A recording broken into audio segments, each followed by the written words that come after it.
சற்று முன் கிடைக்கப்பெற்ற மிக மிக முக்கியமான செய்தி ஒன்று வெளியாகி உள்ளது. சபாநாயகர் அப்பாவு அதிரடியான பதவி பறிக்கப்படுவதற்கு கவன ஈர்ப்பு தீர்மானத்தை எடப்பாடி பழனிசாமி அவர்கள் கொண்டு வந்துள்ளார்.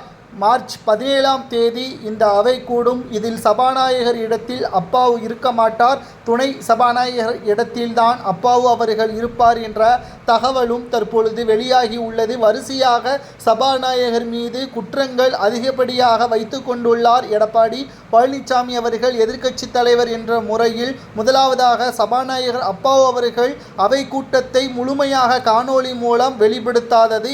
இரண்டாவது, தமிழக டாஸ்மாக் தலைமை அலுவலகத்தில் நடைபெற்ற ரைடு மூலமாக 1000 கோடி முதற்கட்ட பரிசோதனையில் ஊழல் நடைபெற்றிருப்பதை உறுதிப்படுத்திய அமலாக்கத்துறை அதிகாரிகள் அதற்கான விளக்கத்தை சபாநாயகர் அப்பா அவர்கள் ஆளும் கட்சியிடம் கேட்காதது. இரண்டாவதாக, தற்பொழுது முதல்வர் மு.க. ஸ்டாலின் அவர்களது தலைமையிலான ஆட்சி மக்களுக்கு எந்த ஒரு பாதுகாப்பும் இல்லை, உடனடியாக தமிழக ஆட்சியை ராஜினாமா செய்ய வேண்டும் என்று மூன்றாவதாக எடப்பாடி பழனிசாமி அவர்கள் சபாநாயகர் கேட்க கேள்வியை தவறியதன் காரணமாக சபாநாயகர் பதவியை ராஜினாமா செய்ய வேண்டும் என்று கவன ஈர்ப்பு தீர்மானத்தை எடப்பாடி பழனிசாமி அவர்கள் நடைமுறைப்படுத்த வேண்டும் என்றும் இதற்கான ஓட்டு எண்ணிக்கையில் இன்று ஏற்றுக்கொள்ளப்பட்டுள்ளது. இந்த அவை கிட்டத்தட்ட மார்ச் 17ஆம் தேதி அமலுக்கு வரும் என்றும், கிட்டத்தட்ட எடப்பாடி பழனிசாமி அவர்கள் கூறுவது உண்மை என்றால் சபாநாயகராக இருக்கக்கூடிய அப்பாவு அவர்களது பதவி முழுமையாக பறிக்கப்பட்டு டாஸ்மாக் தலைமை கழகத்தில் நடைபெற்ற ரைட்டை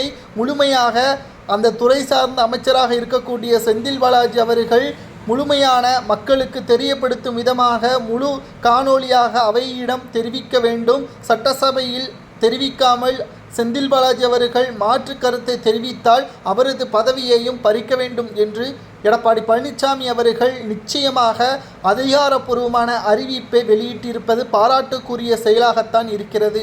மறைந்த முன்னாள் முதல்வர் ஜெயலலிதா அவர்களுக்கு பிறகு திமுகவை மிக மிக அதிக அளவில் எதிர்க்கக்கூடிய வகையில் எடப்பாடி செயல்படுவது நிச்சயம் அவரை பாராட்டக்கூடியதாக இருக்கிறது. நேற்று அவையை முழுமையாக புறக்கணித்து இன்றும் முழுமையாக புறக்கணிப்பதாக தெரிவித்த நிலையில்தான் அவர் வைத்த கோரிக்கையை சபாநாயகர் ஏற்றுக்கொண்டுள்ளார். தற்பொழுது தமிழக சட்டசபை செயலாளர் சீனிவாசனிடம் இந்த கோரிக்கை முன்வைக்கப்பட்டு ஏற்றுக்கொள்ளப்பட்டிருப்பதாக தகவல்கள் தற்பொழுது கிடைக்கப்பெற்றுள்ளது. சபாநாயகராக இருக்கக்கூடிய அப்பாவு அவர்கள் மீது குற்றம் சுமத்தப்பட்ட எடப்பாடி பழனிசாமி அவர்கள் கூறுவது சரியா, அப்பாவு பதவியை பறிக்கலாமா வேண்டாமா என்பதை உங்களது கருத்துக்களை மறக்காம கமெண்ட் வாயிலாக கூறுங்கள்.